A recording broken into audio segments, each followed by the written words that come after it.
Hey, welcome back, everybody. Hey, listen, we got a special person with me right now. He's been training with me for, God, a long time. About how long? I'd say 19 years, 19, almost 20. Almost 20. Yeah. Everyone, this is Jacob Montoya. Say hey, Jake. Hello, everyone. Honored to be here. Jacob started with me at the age of? I'd say roughly 14 years old. About 14 years old. Yeah. Now, let me tell you how special this is. Some of our other interviews we've had with students and our training courses has never been in a setting like this. We are in Sedona, Arizona, and Jacob actually started my class in Flagstaff, Arizona. So roughly 30-minute drive from there. Yes. You get to come to this beautiful place. Now, what's so special about this is that Jacob, he's not only been a long-term student of mine, but we've been doing private classes. Believe it or not, he brings me all the way over from Texas over to Arizona to train him, and he flies all the way to the Dallas area to train with me every so often. And that makes a really great student. I'm so honored to have you as my student. You've really worked hard to be where you're at. Sedona is very special to me, Jacob. You probably already know this. I know you do. But this is the location that the name TONG came to me. I was actually right up there on the other side. That's Cathedral Rock. And I was doing some meditations, and the beginning of our martial journey in TONG, it started with hotshot self-defense, and as we started to raise our students through the ranks, they were going to get black belt, but black belt in what? Black belt in hot shots? Well, what does that mean? So I was sitting up there, Jacob, and I was meditating, and I wanted something to come to me, and the words path to unity came to me, and I thought, this has got to be it. This is it, because Path to Unity, well, you know that we're an eclectic discipline. We have 5 different styles blended together, and we take out what doesn't work in the modern day times for the street combat. We utilize what does work, but it's much more than that, because as you know, Path to Unity has become more of a family, because we're uniting so many people. Different cultures, different backgrounds, all walk of life. Jacob, why don't you tell us why you got into TONG? You came through my door. You wanted to train. What struck your interest? So I've always had an interest in learning martial arts. Growing up, self-defense has been a big priority of mine. Had some rough spots in grade school and middle school, so it was of high importance to find a worthwhile practice to counteract some of these issues that I was coming across. So why martial arts, though? Because there's other activities, football, soccer, whatever that could possibly be out there. Why did you decide martial arts?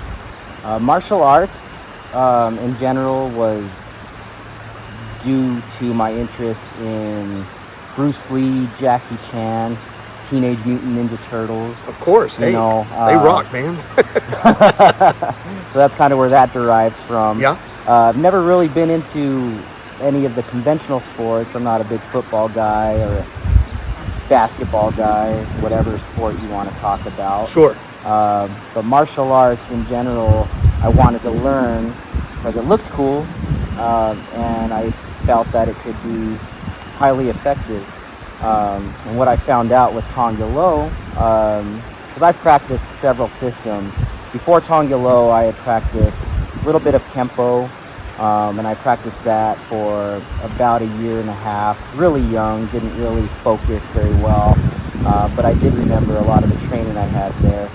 Then right before I found Grandmaster William McDonald, I was in Taekwondo, just straight Taekwondo, and I had just started this class, and then one day I come home, my younger sister, she comes home from school, with the flyer for this TONG martial arts, and I have no idea what this is.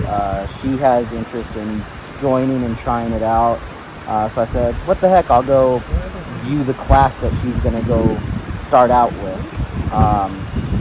Watched the class, just felt the energy emanating from the location that we were in then, and decided to try it out. So that Saturday was, the following Saturday after that, I came in for my introductory class, and all I could say about that is come Monday morning, I definitely felt the effects of the training. I could hardly walk, hardly move. But it was a good feeling. Good feeling, very good. It didn't kill you. Didn't kill me. All right. Kept coming back for more for some reason. Kept coming back. Yep. Because that was the first time I had been pushed so hard, and in the right way. You know, it wasn't, I didn't injure myself. No one was hurt in the class. It was just great traditional training with a touch of more modern methods, yeah. right? Yes. Yeah, I know what you're trying to say. I'm trying to get your words out for you. So, because that was actually our motto is TONG martial science, a touch of tradition. What was it? I'm lost. I believe it modern was teachings with a touch of tradition. Yes. I haven't used that motto in such a long time. Yeah. But that's what I used when I started setting up classes over here, and really that really is because we're eclectic, and but in general, in comparison, you're still devoted to TONG, yes. and you've got studies in Kung Fu and other systems. Yes. Do you think cross training in martial arts is good, or do you think actually just really if you just dove into it and just focused on instead of a diversity to focus in on a martial arts system that you choose and just dive into that and master that would be better? What do you feel in your practices is good for you, and why? Okay. I feel, the more tools you have in the toolbox, the better. But you want to make sure you have the right tools, quality tools. So there's two answers I can give to this. Number one, if you're starting out, you're interested in martial arts, I definitely don't recommend cross-training right away. Right. Devote your time and focus to that one martial arts system that is working for you. Mm-hmm. Once you feel ready to kind of grow a little more, you could start to experiment and start focusing on other styles, but keeping in mind every style has their differences. Technique is a big thing that I've noticed across the board that is not consistent, and the knowledge that you gain over the years of what's effective and not effective is very apparent. And that also deals with the person teaching the course, though. Yes. Right? Because I hate to say this, there's instructors out there, their quality is they want to teach, but their quality it's not there. Yeah, it's basically belt factories. It's a belt factory. So, that's a great way of looking at that. You pay them money, they give you the next belt. Yep. And that leaves people with a false sense of security and thinking that maybe they all get all the way to black belt, and they know they've done their curriculum in that system, but they haven't really perfected the skills because there was a lacking of that technique by the instruction that was supposed to be given. Yes. So then they get I hate to say this, they get their butts kicked. Yeah. Or they get hurt on the street by an assailant, or maybe more than one. And that really gives martial arts a bad name, bad rep. Yeah. Because of that one instructor that, even though he wants to teach, and he has a love for maybe the art, but it's the poor quality of the instruction. Yeah. And with that, in my experience, I've been to some schools that really don't focus on teaching proper technique, and in turn, they don't teach proper self-control. So Yes. what we do is we get these muscle heads that come in there. They start to learn like a kick, like a side kick. Very powerful kick if done correctly. But they're not taught that self-control. So in my experience with Tong Low, the higher the rank that I became, the more control I should have been gaining. It was very apparent. Yes, I could throw a side kick, break through 8 or 9 boards, but I could also spar.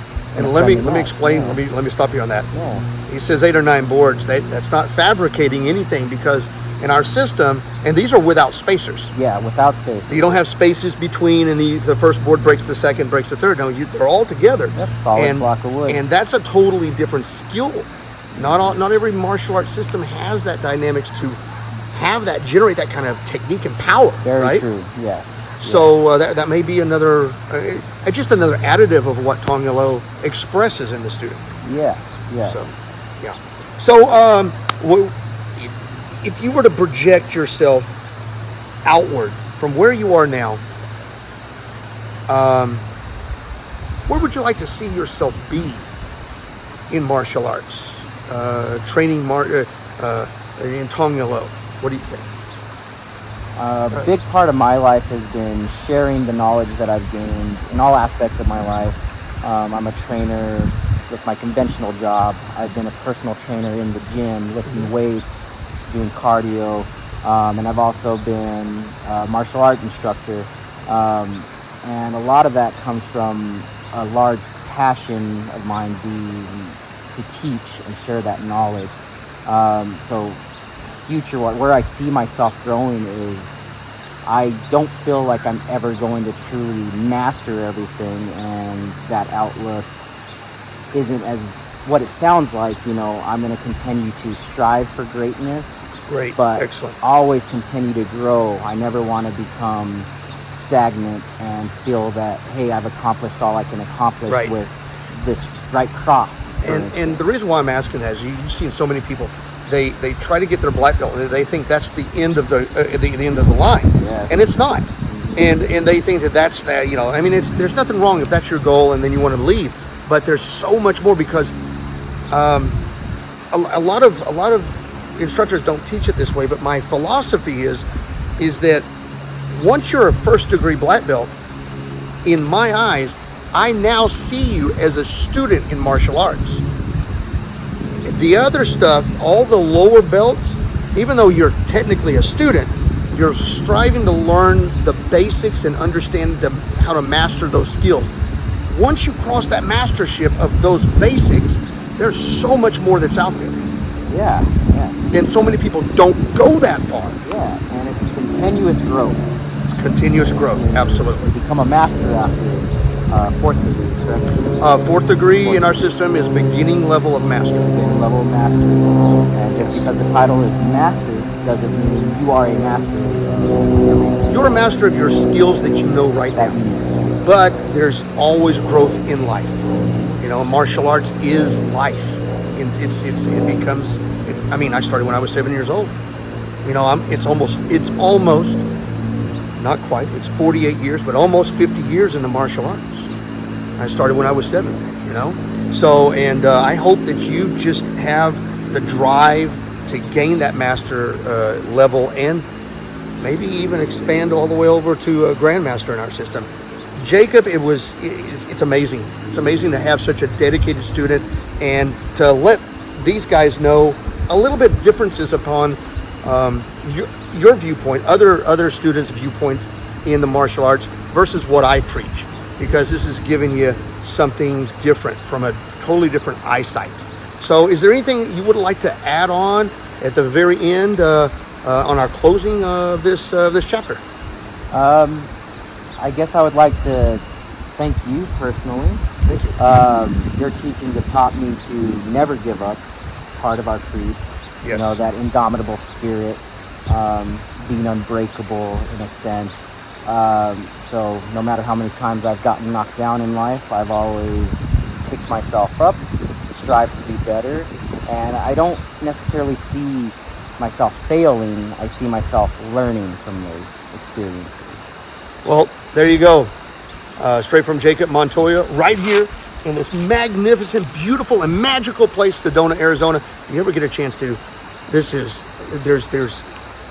nothing like it. Yeah. I've been all over the place, and this is like a painting that God did on a canvas. I mean, just look at it, you know. And right now we are in the sunset area of Sedona. So, hey, we'd love to have you train with us.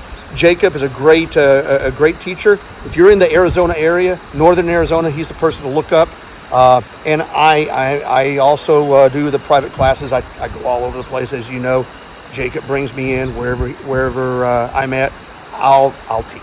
So, guys, I hope that you enjoyed this the special edition of a private interview with one of our students. So, keep fighting the good fight.